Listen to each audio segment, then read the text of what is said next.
Hi hello అండి, welcome back to our channel.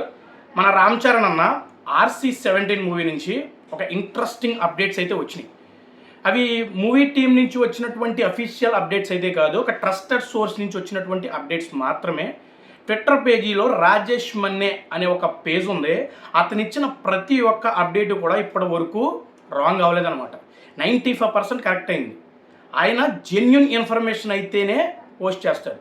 అతను పెట్టిన పోస్ట్ని బేస్ చేసుకుని నేనైతే వీడియో చేస్తున్నాను. ఇంతకీ అతను ఏం చేశాడంటే, నేను ఇక్కడ స్క్రీన్ మీద వేస్తున్నాను చూడండి. Ram Charan Sukumar film periodical backdrop కాదు.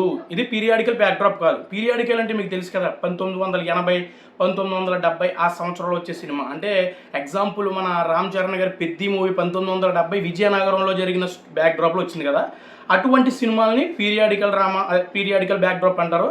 ఆ విషయం ప్రతి ఒక్కరికి తెలిసిందే, ప్రత్యేకంగా చెప్పాల్సిన అవసరం ఏమీ లేదు. నెక్స్ట్ ఏంటంటే 2 పార్టులు లేదు, ఒకే ఒక్క పార్ట్. సూపరు, పక్కా స్టైలిష్ యాక్షన్ ఎంటర్టైనర్. అబ్బా, చెవులో అమృతం పోసినట్టు అనిపించింది. ఇక నోట్లో చుట్టలో బీడీలు, లింగి కట్టడాలు, గెడ్డాలు పెంచడాలు లాంటివి ఏమీ ఉండవు. ఒక స్టైలిష్ లుక్తో గుర్రం మీద వచ్చి వెళ్ళిపోతాడు అంతే రామ్ చరణ్ గారు. ఇది నాకైతే చాలా హ్యాపీగా అనిపించింది. Sukumar style surprising screen play, ఇంకా దీని గురించి ప్రత్యేకంగా మాట్లాడుకోవాల్సిన అవసరం ఏముంది. సుకుమార్ గారంటే స్క్రీన్ ప్లేలో పిహెచ్డి చేశాడు. ఆయన ఫస్ట్ సినిమా ఆర్యా దగ్గర నుంచి రీసెంట్గా వచ్చినటువంటి పుష్ప ఫ్రాంచైజ్ వరకు కూడా ఎక్కడా బోర్ అనేది కొట్టించకుండా ప్రేక్షకులని ఆకట్టుకునే విధంగా ఆయన స్క్రీన్ ప్లే అయితే ఉంటుందన్నమాట.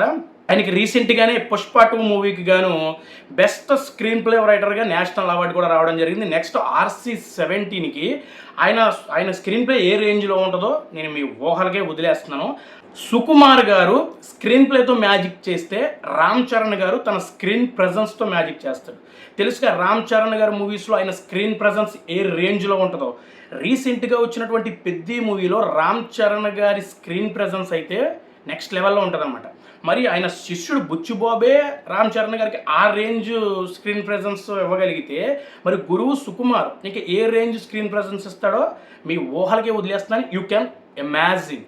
మెగా అభిమానులు కోరుకునే సూపర్ యాక్షన్ సీక్వెన్స్లు. అబ్బా, ఇది కదా మనకు కావాల్సింది. ఎదురు చూస్తున్నాను నేను నిజంగా, లిటరల్లీ.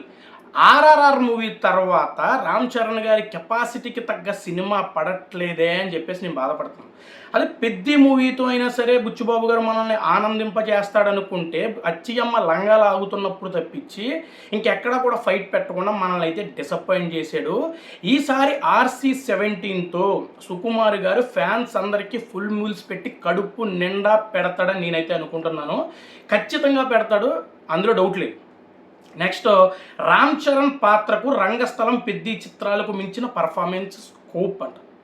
ఇప్పుడు రంగస్థలంలో రామ్ చరణ్ గారిని సుకుమార్ గారు జస్ట్ 50% యాక్టింగ్ మాత్రమే బయటికి తీసాడు. ఫుల్గా ఆయన యాక్టింగ్ అయితే బయటికి తీయలేదు. అదేవిధంగా పెద్ద మూవీలో బుచ్చిబాబు కూడా 75% మాత్రమే రామ్ చరణ్ గారిలో ఉన్న నటుడిని బయటికి తీసుకొచ్చాడు. అతను కూడా పూర్తిగా తీసుకెళ్ళాలి. కానీ ఈసారి రంగస్థలం తరువాత మళ్ళీ రామ్ చరణ్ గారు సుకుమార్ గారి కాంబినేషన్లో మూవీ రాబోతుంది.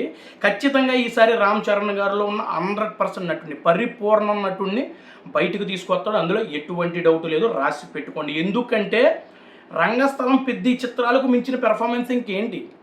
అసలు రంగస్థలము పెద్ద చిత్రాలకే ఆయన పెర్ఫార్మెన్స్ పీక్స్లో ఉంది. ఇక అలాంటి దాటిని మించి పెర్ఫార్మెన్స్ అంటే ఇంక చూసుకోండి. మరి next, Bollywood sensation music director. ఇక్కడ నాకు 2 విధాలుగా అనిపిస్తుంది, గుడ్ ఆర్ బ్యాడ్, 2 ఉన్నాయి. ముందు బ్యాడ్ గురించి మాట్లాడుకుందాం. సుకుమార్ గారు రాంగ్ స్టెప్ తీసుకుంటున్నారేమో నాకు అనిపిస్తుంది. ఎందుకంటే ఆయన స్టార్టింగ్ ఆర్య దగ్గర నుంచి మనం వచ్చిన పుష్ప వరకు కూడా సుకుమార్ గారికి దేవిశ్రీ ప్రసాద్ గారి మ్యూజిక్ ఇచ్చారు. Next level album, next level BGM, ఎక్స్ట్రాడినరీగా ఉంటుంది అనమాట వీళ్ళిద్దరు కాంబినేషన్. అలాంటిది ఇతన్ని పక్కన పెట్టేసి వేరే మ్యూజిక్ డైరెక్టర్కి వెళ్ళడం అనేది కొంచెం రిస్క్ తీసుకుంటున్నాడేమో నాకైతే అనిపిస్తుంది. ఇప్పుడు గుడ్ ఏంటంటే బాలీవుడ్ సెన్సేషన్ మ్యూజిక్ డైరెక్టర్ అంటారు. బాలీవుడ్ సెన్సేషన్ మ్యూజిక్ డైరెక్టర్ అంటే శాశ్వత్ సత్యదేవ్. ఇతను ధురంధర్ మూవీకి బీజిఎం అయితే ఇవ్వడం జరిగింది. ఇతన్ని సెలెక్ట్ చేసుకున్నాడంటే సుకుమార్ గారు ఖచ్చితంగా ఏదో ఆలోచించే నిర్ణయం తీసుకుంటాడు. ఎందుకంటే ఒక మంచి సినిమా తీస్తున్నప్పుడు ఆ సినిమాకి తగ్గట్టే బీజిఎం ఉండాలి. ఒక బీజిఎం అనేది ఒక మూవీకి కీ రోల్ ప్లే చేస్తుంది అనమాట. అలాంటి బీజిఎం విషయంలో, అలాంటి మ్యూజిక్ విషయంలో సుకుమార్ గారు ఎందుకు తప్పుడు నిర్ణయం తీసుకుంటాడు? ఖచ్చితంగా ఏదో ఆలోచించే మంచి నిర్ణయమే తీసుకొని ఉంటాడో. ఇప్పుడు మనం ఏ మ్యూజిక్ డైరెక్టర్ని కూడా తక్కువ అంచనా వేయకూడదు. మనం పెద్ద మూవీలో కూడా ఏఆర్ రెహమాన్ గారి గురించి చాలా తక్కువ అంచనా వేశారు. బీజిఎం మ్యూజిక్ చెడగొట్టేస్తాడని అనుకున్నారు, కానీ సినిమా రిలీజ్ అయిన తర్వాత అందరి గుద్దలో నోర్లు మూపించాడు. అదేవిధంగా ఈయన కూడా నెక్స్ట్ ఆర్డినరీ బీజిఎం ఇస్తాడేమో, వెయిట్ చేద్దాం. 2027 ఎండింగ్లో లేదా 2028 మార్చిలో విడుదల. 2027 ఎండింగ్లో అయితే రాదు, 2028 మార్చి కానీ మే నెలలో అయితే ఖచ్చితంగా మూవీ అయితే థియేటర్లోకి వచ్చేస్తుంది. కంగారు పడిపోయి ఆదరాబాదరగా మూవీ తీయడం కంటే స్లోగానే తీసుకుని ఎక్స్ట్రాడినరీ యాక్షన్ సీక్వెన్సెస్తో, మైండ్ బ్లోయింగ్ చరణ్ అన్న పెర్ఫార్మెన్స్తో, మెస్మరైజింగ్ సుకుమార్ గారి స్క్రీన్ ప్లేతో, గూస్ బంప్స్ తెప్పించే హీరో ఎలివేషన్స్తో ఒక క్వాలిటీ బొమ్మను దింపండి చాలు, ఇక మాకు ఏమీ వద్దు. ఇది పక్కన పెడితే స్టైలిష్ యాక్షన్ ఎంటర్టైనర్ అంటున్నారు కాబట్టి ఇప్పుడు ప్రతి ఒక్కరి చూపు చరణ్ అన్న లుక్ మీద పడింది. చాలా ఎక్సైట్మెంట్తో వెయిట్ చేస్తున్నారన్నమాట, నేను కూడా. ఎందుకంటే ఒక్కసారి మీరు ఈ ఫోటోని చూస్తే ఇది ఆర్ఆర్ఆర్ టైంలో నేను నా బైక్ డోమ్ మీద వేయించుకున్న స్టిక్కర్. ఆ తర్వాత వచ్చిన మూవీస్కి సంబంధించిన రామ్ చరణ్ గారి లుక్స్ ఏమీ కూడా నాకు నచ్చకపోవడంతో, ఇంక్లూడింగ్ పెద్ద మూవీ లుక్ కూడా నాకైతే నచ్చలేదు. నేను ఇక వేరే రామ్ చరణ్ గారి పోస్టర్ ఏది కూడా నా బైక్ మీద కొట్టించలేదు. ఇప్పుడు RC17లో స్టైలిష్ లుక్తో వస్తాడని కాన్ఫిడెంట్గా ఉన్నాను. నా బైక్ డోమ్ మీద కూడా నేను వేయించడానికి సిద్ధంగా ఉన్నాను. నేను ఆగలేక అసలు ఆయన అసలు లుక్ ఎలా ఉంటుందో నేను ఆగలేక ChatGPTని అడిగా. ఆ ChatGPT ఇచ్చిందండి లుక్, ఒక్కసారి నీ స్క్రీన్ మీద వేస్తున్నాను చూడండి. బా ఏమన్నా లుక్క. ఇలాంటి లుక్ గనక సుకుమార్ గారు మీరు గనక దించితే మీకు రుణపడి ఉంటాను స్వామి. ఇది మరి వీడియో. మన రామ్ చరణ్ గారి RC17 లుక్ కోసం ఎంతమంది వెయిట్ చేస్తున్నారు కామెంట్ బాక్స్లో రాసేయండి. వీడియో నచ్చితే లైక్ చేయండి. మన ఛానల్లోకి ఎవరైనా కొత్తగా వస్తే సబ్స్క్రైబ్ చేసుకోండి. Thank you so much. జై హింద్.